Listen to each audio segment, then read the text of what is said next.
आपले मनोगत व्यक्त करून पुढचं जे काही मार्गदर्शन आपण या ठिकाणी करावं. आदरणीय आनंद सोनकांबळे सर.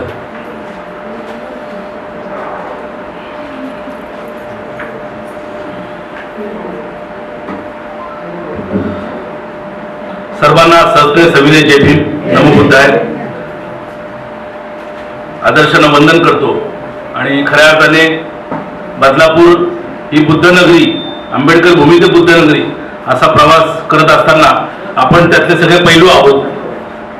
धम्म हा आपल्यासाठी किती महत्त्वाचा आहे आणि येणाऱ्या पिढ्या यांना धम्म व्यवस्थित समजवून सांगायचं असेल तर आपण त्या पद्धतीने धम्माची रुजवणूक, संवर्धन, जतन ही सुद्धा आपली नैतिक जबाबदारी आहे. आणि आपण सगळे धम्म बांधव भगिनी या जागृत झालेला आहात ही आनंदाची गोष्ट आहे. धम्म परिषद म्हटल्यानंतर तुमच्यामध्ये नवचैतन्य निर्माण होतं, एक उत्साह निर्माण होतो आणि तुम्हाला सुद्धा वाटतंय की या धम्म परिषदेला मला जायचं आहे. कारण ही धम्म परिषद माझ्या समाजाची आहे. गौतम बुद्धांनी दिलेला जो बौद्ध धम्म आहे त्याची पताका संपूर्ण जगामध्ये घुमत असताना बदलापूर नगरी सुद्धा मागे राहता कामा नये.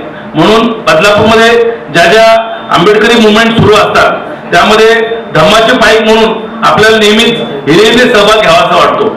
आणि म्हणून हा कृतज्ञता सोहळा याचं आयोजन राहुल गायकवाड सर, आमचे शिशुपाल नाना असतील, आमचे सुहासजी आयरे असतील, आमचे शाहीर काळेबाग साहेब असतील, तसेच सुनीलजी दुपटे असतील, आमच्या सगळ्या महिला भगिनी तर खरोखर बाबासाहेब ज्या पद्धतीने म्हटले होते की ज्या समाजामध्ये स्त्रियांचं शिक्षण हे उच्च स्थानी असते किंवा स्त्रिया शिकलेल्या असतात त्या समाजाची नक्कीच प्रगती होते.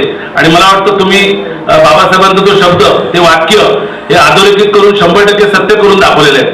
आज मी त्या ग्रामीण भागात किंवा शहरामध्ये फिरत असताना जो इतर जाती समूह आहे, मग इथला ओबीसी असेल, इथला भटका विमुक्त असेल, अजूनही चूल आणि मूल याच्या पलीकडे त्या महिला गेलेल्या नाहीत. फार कमी प्रमाणात त्यांचं पर्सेंटेज आहे एज्युकेशनमध्ये, परंतु आपल्या महिला हे खूप चांगल्या पद्धतीने शिकलेल्या आहेत आणि म्हणूनच त्या मुलांना इंजिनियर, डॉक्टर मोठ्या मोठ्या पदावर बसू शकतात किंवा तिथे पोहोचू शकतात. ही ताकद तुम्हीच निर्माण केलेली आहे. कारण आपल्या समोर आपले आदर्श हे तथागत भगवान गौतम बुद्ध बाबासाहेब आहेत आणि बाबासाहेबांनी ज्यांना ज्यांना गुरु मानले ते सुद्धा आपले आदर्श आहेत. मग ज्योतिबा फुले असतील, संत कबीर असतील, गौतम बुद्ध हे आपले बाबासाहेबांचे आदर्श. आणि बाबासाहेबांनी जी मुवमेंट तुम्हाला आम्हाला सगळ्यांना दिलेली आहे तीच मुवमेंट घेऊन आपण जात आहोत. 5वी धम्म परिषद ही कशा प्रकारे असावी त्याच्या संदर्भात सुद्धा लवकरच आपण अशाच पद्धतीने एक बैठक घेऊ. आणि ही 5वी धम्म परिषद करत असताना आपल्याला सगळ्यांचं नियोजन घेणं महत्वाचं आहे.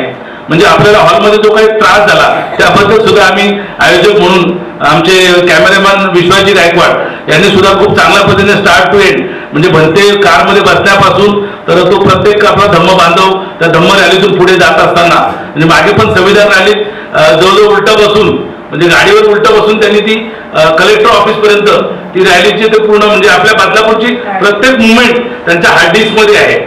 म्हणजे असा माणूस बदलापूरचा पूर्ण इतिहासाची सगळी जे काही जतन आहे ते करण्याचं काम कॅमेरामॅन प्रसिद्धी प्रमुख म्हणून विश्वासजी गायकवाड साहेब हे करत असतात. आणि आज पण अशा छोट्या कार्यक्रमाला सुद्धा ते हजर राहतात.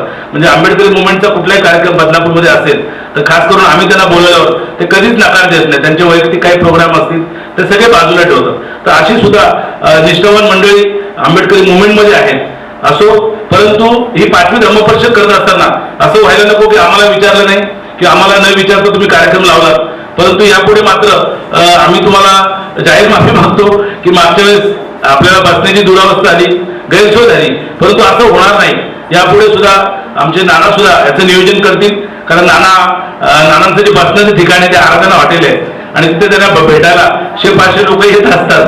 त्यामुळे तिथे आपल्या 5वी धम्म परिषदेची जी काही प्रचार प्रसारची यंत्रणा आहे ती नानांनी स्वतःकडे घेतलेली आहे असो. परंतु जाहीर मैदानामध्ये आपण ही धम्म परिषद घेऊया आणि आपली जी काही लेकरं आहेत त्यांना आतापासूनच बौद्ध स्तूप असतील, विहार असतील, जी अशोकाने, सम्राट अशोकाने 84,000 लेणी स्तूप याचा आपण शोध मोहीम घेतो तर त्याची एक स्पर्धा घेऊया बदलापूरमध्ये.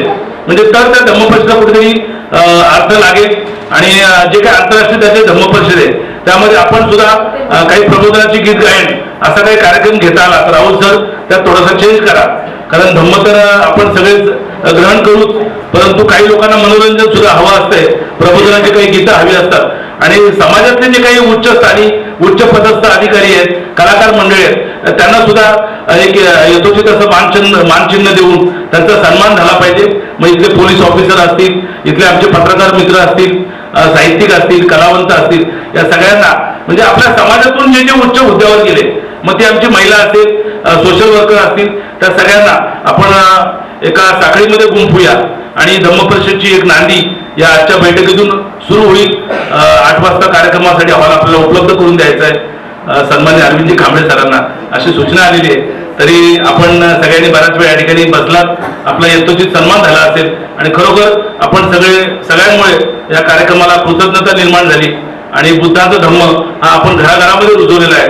आणि हे पत्रक सुद्धा याच्यापूर्वी ब्लॅक अँड व्हाईट निघायचं, पण आपण ज्या पद्धतीने धम्म परिषदा सुरू केल्या तरी फोर कलर काय म्हणा, नानांची ती एक संकल्पना होती की पत्रक हे 4 कलरचं असावं आणि बॅनर सुद्धा कुठेही झिरमळ्या न करता तो व्यवस्थित लावला गेला पाहिजे, त्याचा कुठेही इन्सल्ट अपमान होता कामा नये.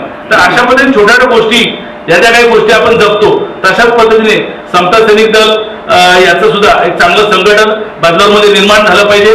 ग्रामीण भागात सुद्धा आपल्या धम्म परिषदचा प्रचार प्रसार हा आतापासूनच सुरू झाला पाहिजे आणि आपले नातेवाईक मित्रपरिवार नवी मुंबई किंवा रायगड किंवा आपल्या ठाण्यामध्ये असतील त्यांना सुद्धा या धम्म परिषदेसाठी आपण पाचारण करा, जेणेकरून धम्म परिषद न भूतो न भविष्यती अशी असेल आणि रक्ताचा शेवटचा श्वास असेपर्यंत आपण या धम्म परिषद घेत राहू.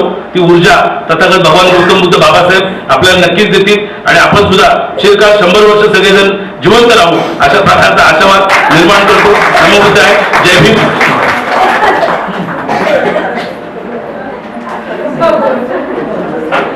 धन्यवाद सर.